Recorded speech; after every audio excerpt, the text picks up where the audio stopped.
We are starting our snap and lock panel home much as we would any other frame home. You'll notice that the formwork is set up for a typical monolithic slab pour. If your plan design calls for a full basement or a crawl space, the snap and lock panel system will easily accommodate either. When setting the formwork and pouring the slab, it's a good idea to take a little extra time up front to make sure that the concrete sets level and square. This is especially important around the perimeter of the structure.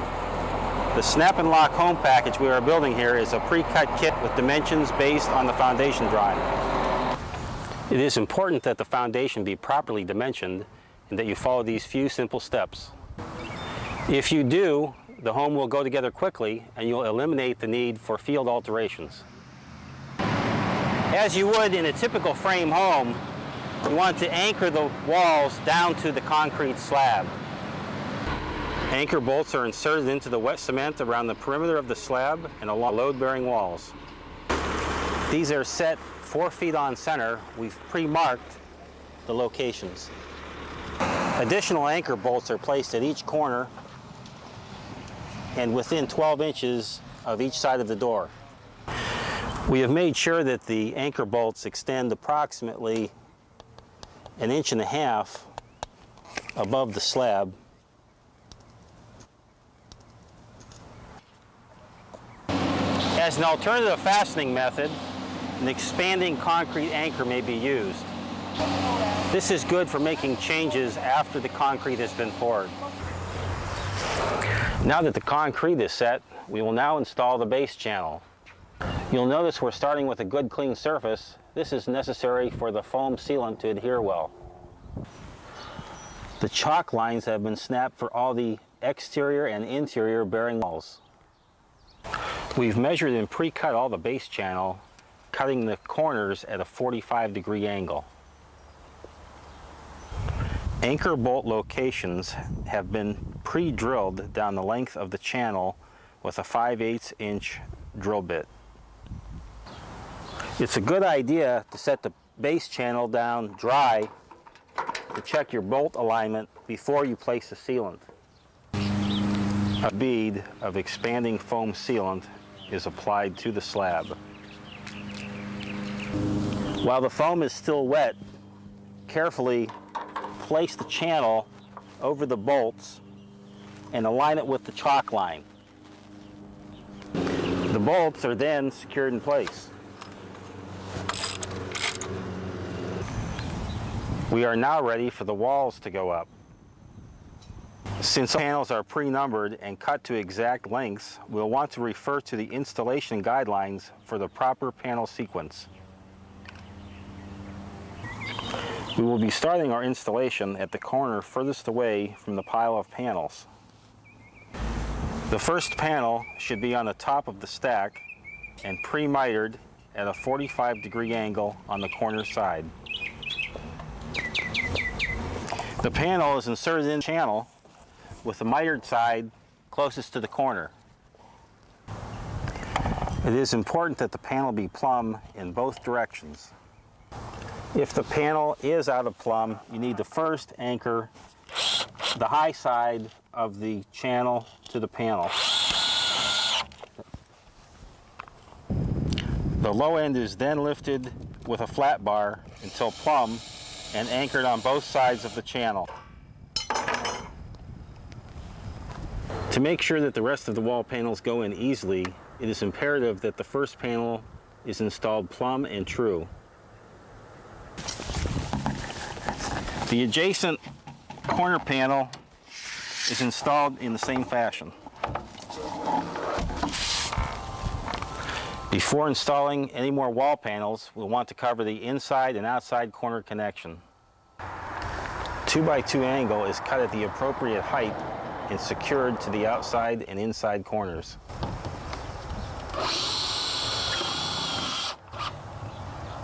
Once again, we should check to make sure that the panels are plumb.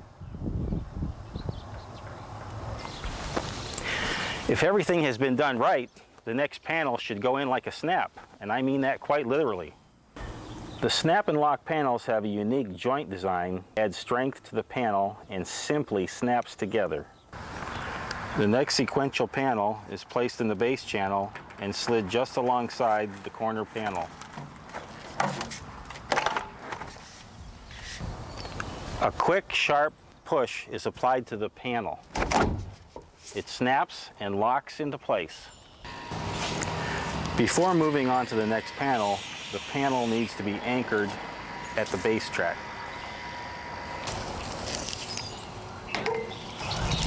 All the remaining wall panels are installed the same way.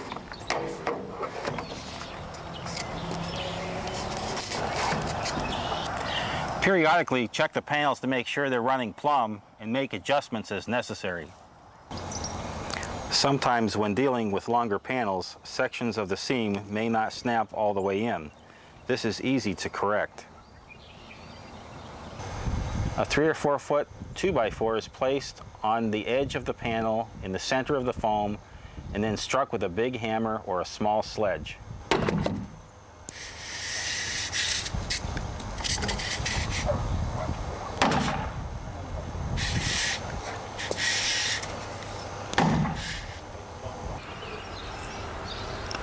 The panels snap right together with minimal effort. After 24 foot of wall panel is in place, we can begin to install the pitched top cap. Top channel is mitered at the corner and the splice is staggered with the panel joints. At this time, we will be securing the top channel with just enough screws to keep it from moving around. This allows the top cap to be pulled up tight to the roof, closing any air spaces. Remaining screws will be attached during the roof installation. Now that we're at the next corner, we'll need to check the dimension of the last panel. It may need to be trimmed in the field. Before installing this last piece of top cap, I want to point out the continuous foam interface. The gaps have been virtually eliminated within the wall, reducing air infiltration.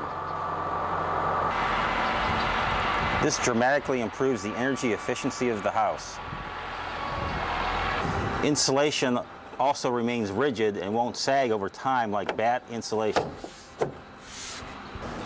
The next step is to install the light gauge interior steel bearing walls and beams.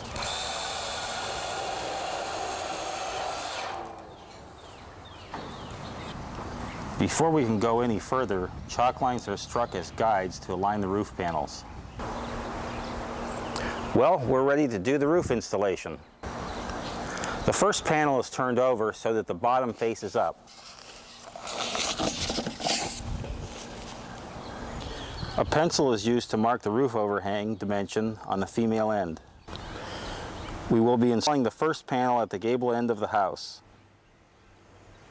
The top edge of the panel needs to be aligned even with the chalk line. Rake overhang marks are then aligned with the top of the wall channel. Now that the panel is in the proper position, we can secure it in place. Number 10 drill point screws are inserted into a neoprene back washer. They are then hammered through the panel. Additional screws are driven into the top edge of the roof into the bearing walls or beams. Screws are tightened down until the face of the panel dimples.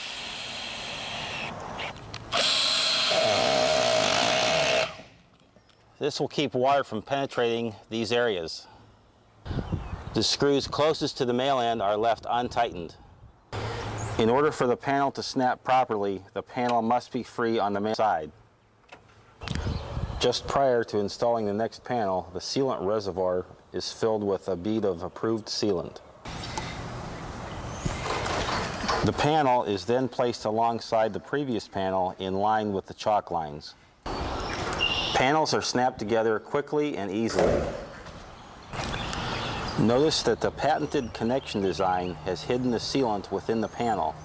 This protects it from ultraviolet destruction and forms a waterproof seal. The panels must be fastened in place before going any further. As we proceed, notice that the wall top cap draws up tight to the underside of the roof panels, accommodating for any slight wall variations. As this occurs, the remaining interior top cap screws can be installed. As we get to the end of the roof, it may be necessary to cut the last panel to make sure that the overhang is consistent with the other end of the roof. When all roof panels are secured in place, the fascia trim can be installed.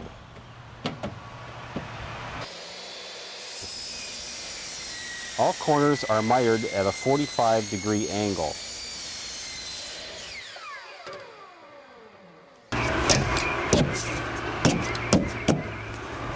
A thin putty knife will facilitate the installation if the fit is tight. Tek screws are used to attach the top and bottom of the fascia trim.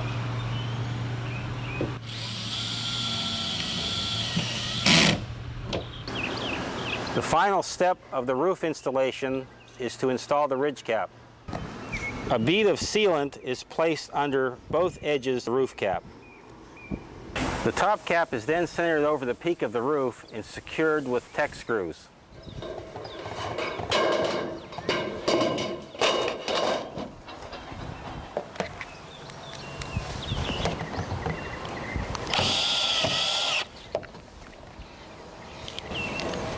The next piece of ridge cap should overlap at least 6 inches.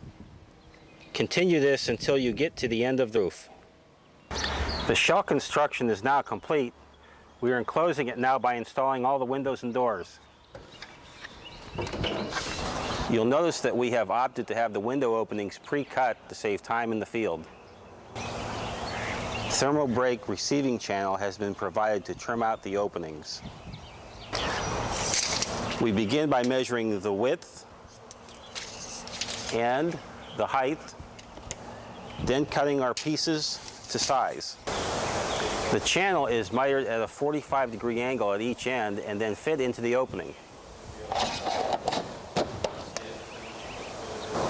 The last piece will have to be slightly flared so that it will fit properly.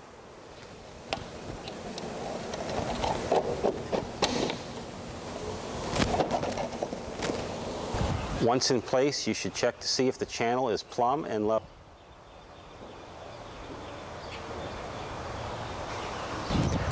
Tek screws are then secured to the inside and outside of the channel.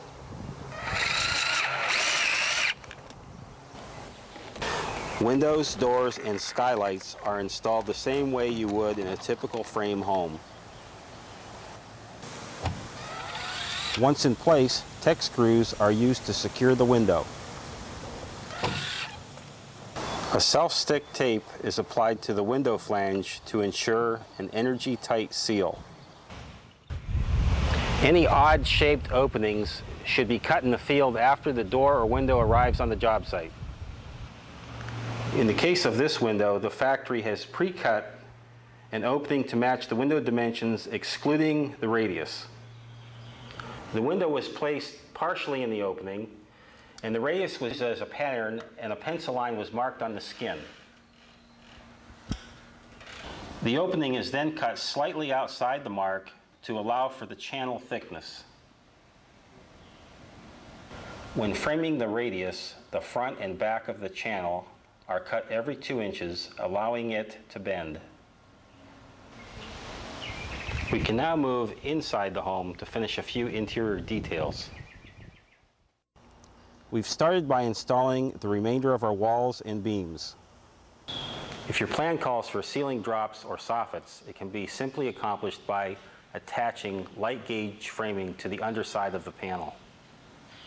7/8 inch 26 gauge steel hi-hat channel is used to fur out the inside of the wall panels, creating a raceway for Romex wiring. Electric wiring is run through pre-punched holes in interior stud walls. After all the electrical wiring and plumbing is complete, drywall and other finishing materials are installed in the same fashion as a wood frame home. A number of exterior finishes can be applied directly to the snap and lock insulated panel. Vinyl siding is installed in a conventional manner utilizing number 8 by 9/16 wafer head screws. Brick veneer ties are anchored with screws directly through the steel skins. Conventional wire lath can be screwed to the panel, or a synthetic stucco can be applied directly to the steel skins. A wood base can be screwed directly to the roof panels for applying various roofing materials like shingles. Asphalt shingles may also be applied directly to the panels with wafer head screws. Metal roofing can also be screwed directly to the panel skin. With all these options, architects and homeowners have a great deal of latitude in their design.